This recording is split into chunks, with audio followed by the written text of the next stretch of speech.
Hello viewers, welcome to today's lecture on methods of biopsychology. In the present lecture, first of all we shall be talking about the earlier methods used in the studies and researches of biopsychology. We shall also be touching upon the latest methods and techniques used for brain study. That shall be further divided into two categories, that is the study of the nervous system and the study of behavior. Now, let us begin our understanding of the methods of biopsychology with how studies were done when there were no modern technologies. There were no means of looking inside a living human brain. It may be difficult for us to comprehend that situation, but yes, that is how it was decades ago. Now, the only source of study and research and understanding, or rather a peep into brain, was through the autopsy conducted on the brains of people who had died. Diseased brains or damaged brains were studied after a person died, and a connection was drawn between the damaged area of the brain and changes in behavior. For example, if someone had a problem in vision and there was a damage to the occipital lobe, so there was a connection made that probably the occipital lobe was responsible in some way for the physiological activity of vision. The example that I quoted in our second lecture on case studies, that is of Finis Gage, can be quoted here too. Finis Gage, as I had explained, went through a terrible head injury. As a result of the accident, left frontal lobe of Finis Gage was damaged, and consequently there were changes in his personality. On the basis of such observations, conclusions were drawn that probably certain functions or aspects of personality are governed by the areas in the frontal lobe. Here, it is also very relevant to talk about the researches conducted by the French physician Paul Broca. His studies are important because for the first time he tried to make some conclusions regarding the internal brain damages. What happens in the brain is that due to stroke, blocking of the blood flow takes place. As a result of the blocking of the blood flow, blood and oxygen are not carried forward to some areas of the brain, as a result of which neurons in those areas die. As a result of internal brain damage, changes occur in behavior, and this conclusion Paul Broca was able to draw on the basis of his observations of a patient called Louis Victor Le Bon, popularly called Tan. Now, let us know a little more about this research. When Tan died, Broca conducted an autopsy on him. He found damage in the left frontal lobe near the border of the temporal lobe, somewhere around the sides. Aphasia, which is difficulty in producing speech, was connected to this area of the brain. Tan was facing problem in producing speech, and there was damage somewhere around the left frontal lobe near the border of the temporal lobe. So, conclusion was made that probably this area was somehow responsible for speech production. Broca conducted autopsy on other patients with aphasia and found damage around the same area of the brain. So, it was one case where Broca was able to make such an observation, and he tried to study other patients with similar damages. Several such cases convinced him that the area of the brain was related to speech production.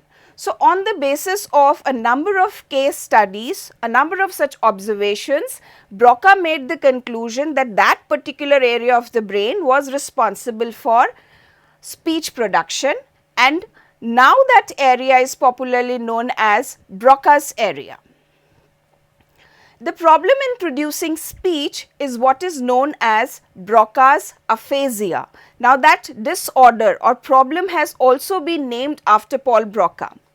Modern methods of scanning and imaging have shown that Broca's area is responsible for coordinating muscle movements that allow one to produce speech. So, our modern day technological methods in this way support what Broca had observed years ago.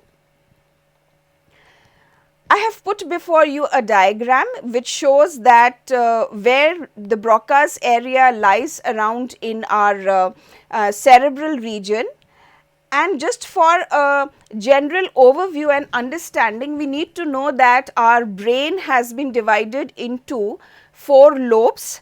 There is this frontal lobe which lies right in front, parietal lobe lies somewhere behind here around the top. At the back is the occipital lobe, and towards the side we have the temporal lobe. So, the damage that was in the Broca's area was somewhere in the frontal region. Now, we move on to the modern techniques of brain study. Through the modern studies of brain study, we try to decipher knowledge and understanding about the nervous system and also about the human behavior. And what is most amazing is the invention of a technology that helps us to look within a living brain. Structural brain scans versus functional brain scans. Now, while we study the various methods of investigation in biopsychology, we will realize that there are certain technologies that help us to get a still picture of a brain, and there are certain technologies that help us to get a functional aspect of the brain. It is like a short video which will show us how the brain is functioning while any psychological activity is being carried out. So, let us start with the first method, which is the X-ray based techniques. Within the category of the X-ray based techniques, we have the contrast X-ray methods. As conventional X-ray technique could not be used to get visual pictures of the brain, contrast X-ray techniques were adopted for the study of brain. Now, what happens is that the X-ray technique is based on the simple principle that whenever X-ray beams are passed through some tissue, some area, then different tissues have different levels of their absorption for the rays. However, when such rays are passed through the tissues of the brain, there is no significant difference in the levels of absorption, as a result of which a contrasting picture cannot come before us. So, in order to do away with this drawback, contrast X-ray techniques were developed. In this technique, a substance is injected into a specific body part or some tissue which absorbs X-ray more than the surrounding tissues. Thus, evidently the contrast comes about. Cerebral angiography is an example of contrast X-rays. It is used to primarily study the cranial circulatory system and helps in vascular damage.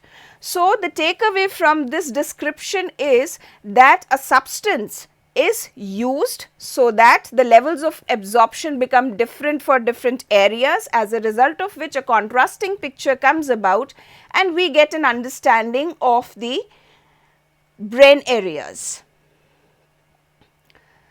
Further moving on, we will talk about a very popular technique which is computed tomography, and I am sure you all must have heard of the term CT scan. Computed tomography for short is known as a CT scan, and this technique came around in the 1970s, and it is a very powerful technique. It makes use of X-rays and produces a CT scan. These are pictures that look like horizontal slices of the brain.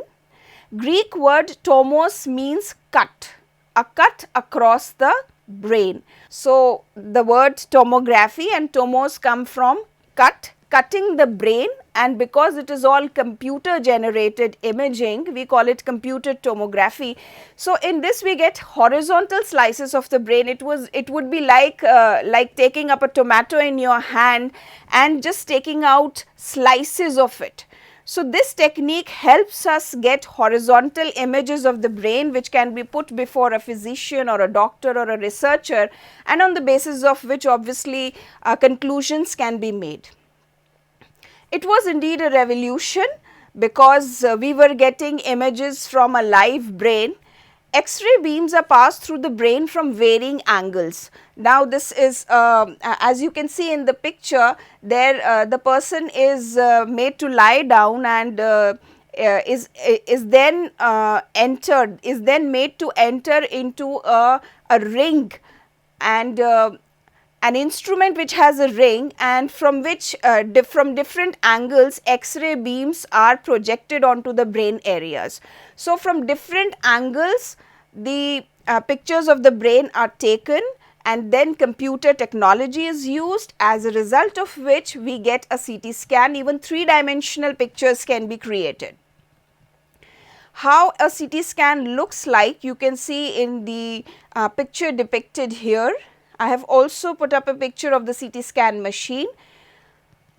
Further, we move on to the next method, which is the magnetic resonance imaging, for short called the MRI. Brain is scanned by using a magnetic field over the head. So, in the previous methods, we were using X-ray beams. Now, we are making use of the magnetic field. Hydrogen molecules in the brain react to the magnetic field by reverberating and sending back signals, which are then recorded and converted into the images of brain. So, magnetic field is used, hydrogen molecules, they reverberate to these fields, and in this way we get a scan of the brain. What is important to note here is that an MRI image gives us a far more accurate picture of the brain rather than a CT scan. Of particular importance to biopsychologists is fMRI. Now, this is an advanced version of MRI, which is functional MRI. Multiple scans are taken while an individual is asked to do some task or complete an action. By taking multiple scans, researchers are able to determine which areas of the brain are active or functional while the patient is accomplishing a particular task. So, this is a functional MRI, which means we are taking scans while a person is involved in some activity.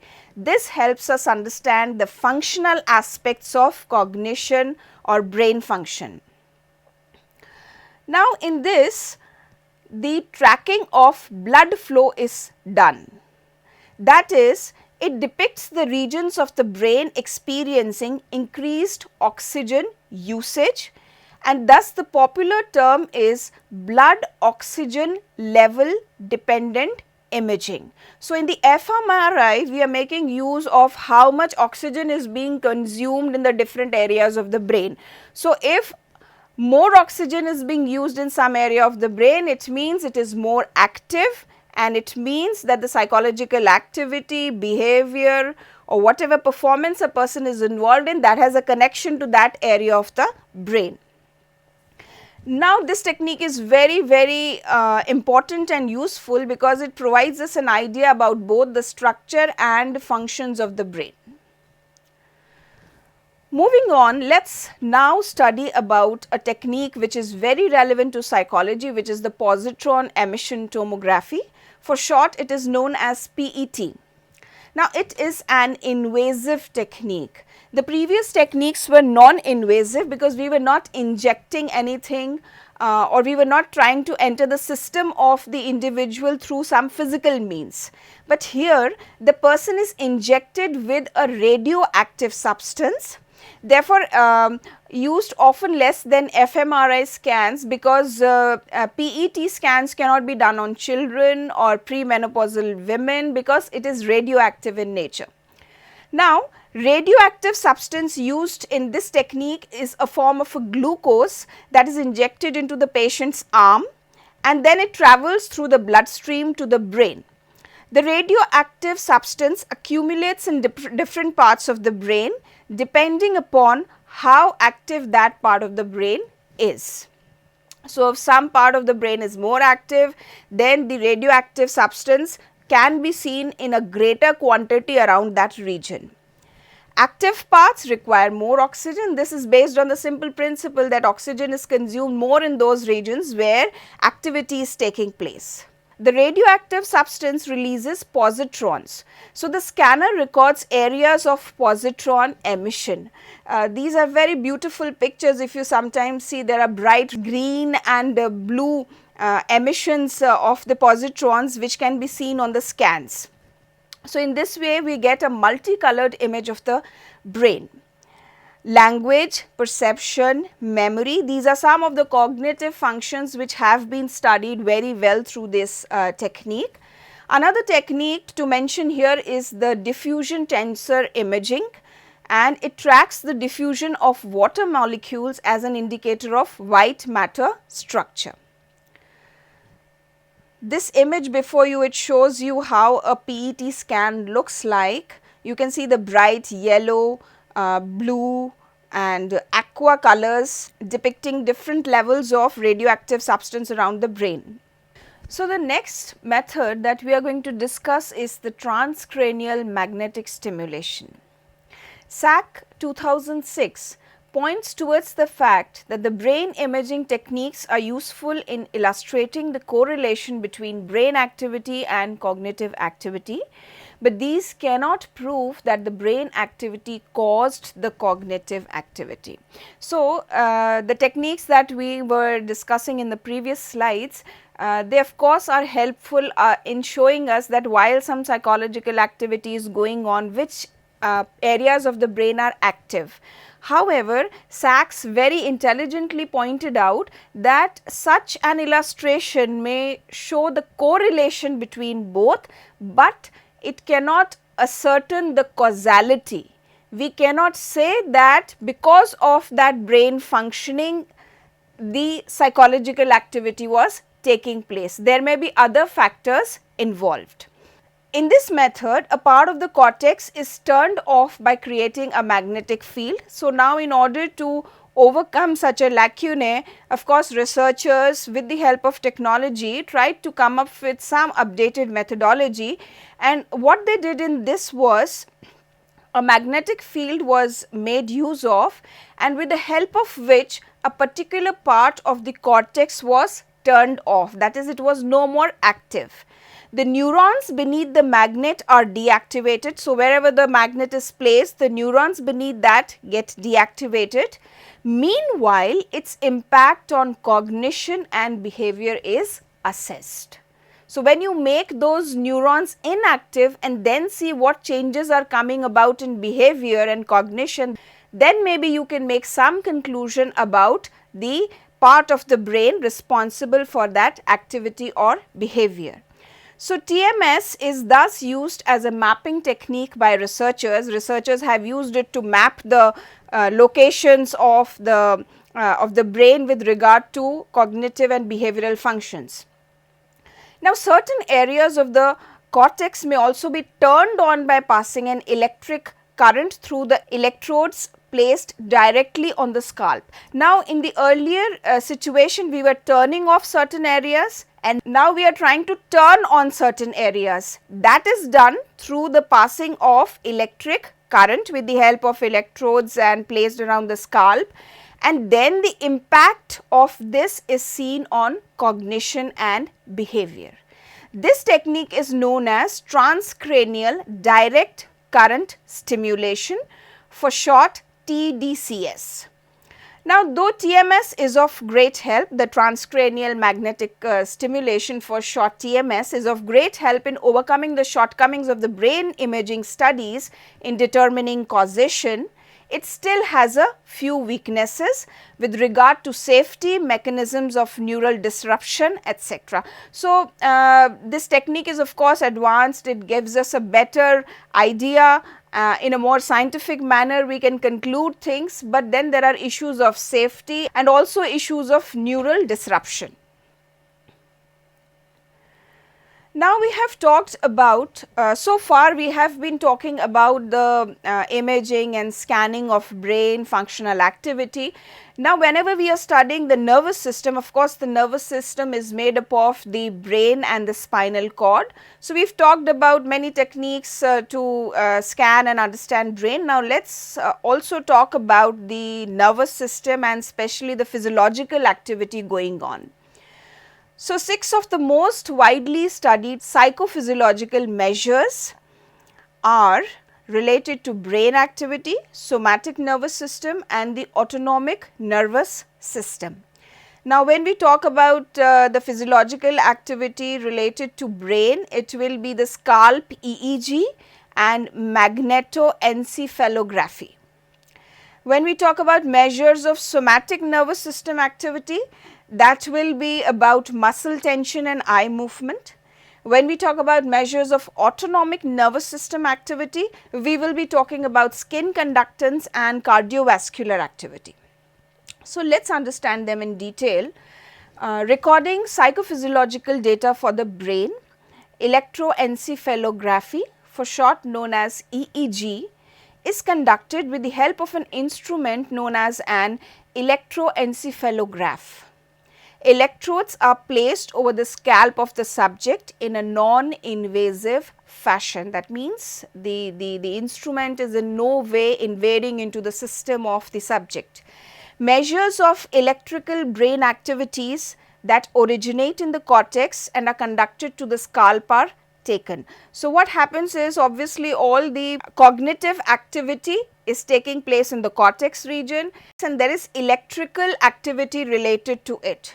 Now, this electrical generation of sorts travels to the scalp and that is recorded with the help of the EEG machine.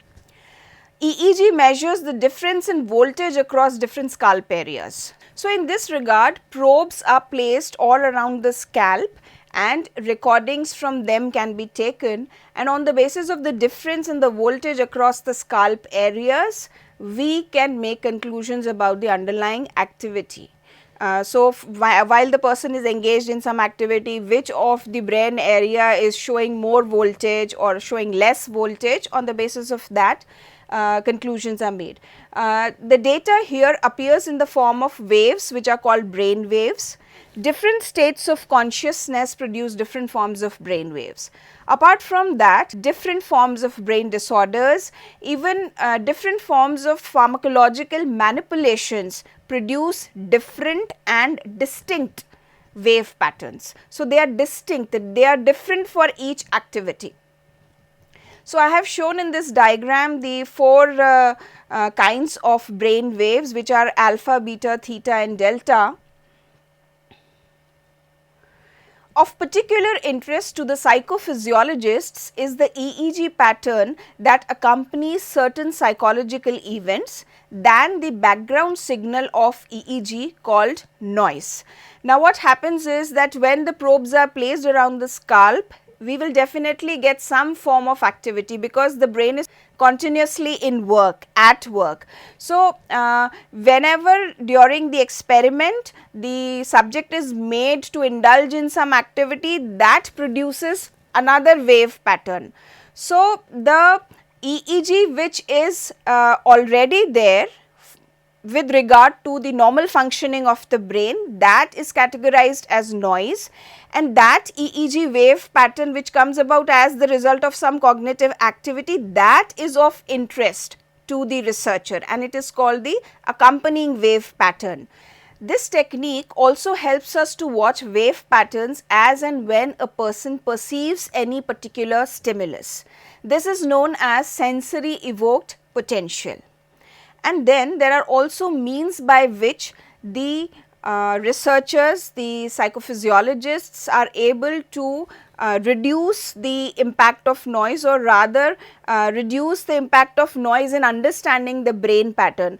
One example of event related potential is sensory evoked potential, which refers to the change in the cortical EEG signal elicited by the momentary presentation of a sensory stimulus. Methods such as signal averaging are used to reduce noise by recording noise in absence of stimulus and mathematically removing it when the stimulus is present. So, the stimulus is absent and the signal of the brain is taken repeatedly, an average is made out of it. Then there is a situation when the stimulus is presented. Now the difference is taken out, mathematically the noise aspect is removed. In this way a pure wave pattern for the brain is got.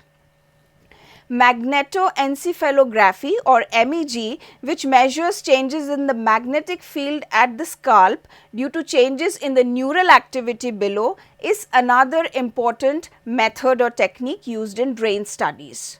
So, this graph before you depicts very well how the noise is cancelled out from the original EEG. You can have a close look, it is very simple to comprehend. Now, let us move on to the other measures of the nervous system, measures of somatic nervous system activity. For this we will be focusing upon muscle tension and eye movement. Muscle tension. Tension in muscles is a clear reflection of anxiety or psychological arousal, and its measure is of particular interest to researchers. Electromyography is the procedure by which muscle tension is measured.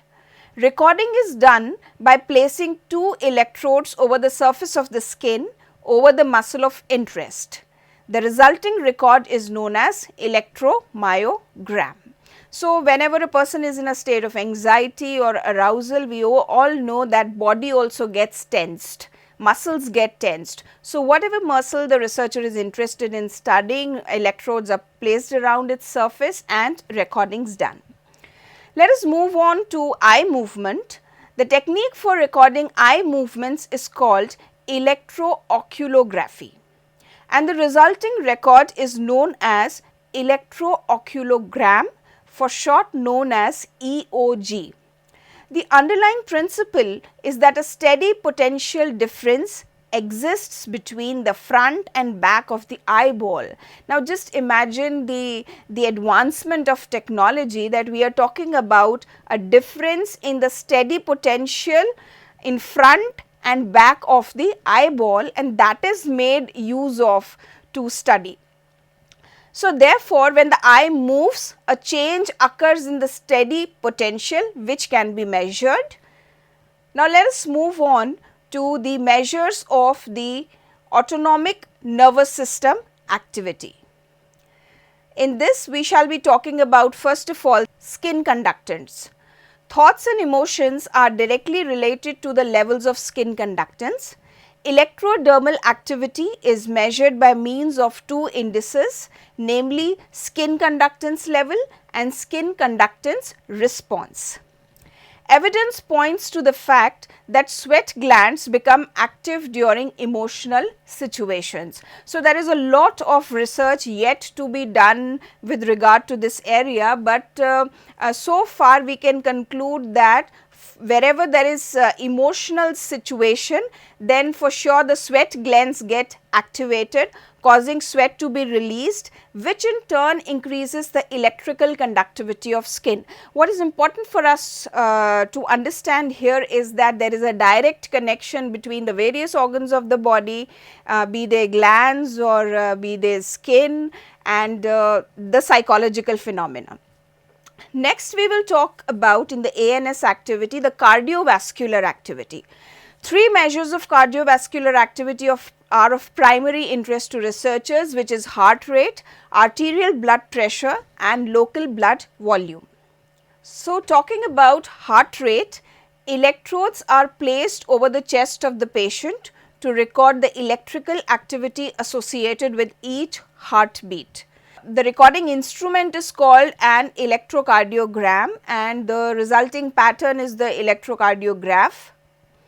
Average heart rate of a healthy person at rest is about 70 beats per minute. However, any psychosocial or physical stress may impact the heartbeat. So, there is a connection as stated earlier. And moving on to blood pressure. Measuring blood pressure entails measuring peak pressure during periods of heart contraction, that is systoles, and the minimum pressure during periods of relaxation. So, this is how blood pressure is measured. There is contraction and there is relaxation of the heart, which causes systolic and diastolic movement, and that is how contributing to blood pressure. Blood pressure is usually expressed as a ratio of the systolic over the diastolic pressure. 130/70 mm Hg is the normal resting blood pressure of an adult. A chronic blood pressure of more than 140/90 mm Hg is considered to be high blood pressure. High blood pressure has serious health hazards. Blood pressure is found to have been influenced by cognitive and affective factors. You might have seen in your families, even if there is some stress, then some person, some elderly might be facing the problem of blood pressure. So, in that situation, it is very evident that stress is having an impact on blood pressure. Sphygmomanometer is the instrument used to measure blood pressure. Coming to blood volume, plethysmography is the term used to refer to techniques used for measuring changes in the volume of blood. Changes in the blood volume in certain parts of the body has an association with psychological events. Now, this brings us to the end of our discussion over the non-invasive techniques of brain study, and in today's lecture we were able to discuss about, first of all, the primary methods of brain study when the modern day technological methods had not come about. Then we moved on to the latest methods. We talked about the PET scans and the MRIs, the fMRIs, and then we talked about the various measures of the nervous system. So, I hope today's lecture was of some interest, and it brought about for you some understanding regarding the methods used in biopsychology. Hope to see you soon in the next session. Thank you.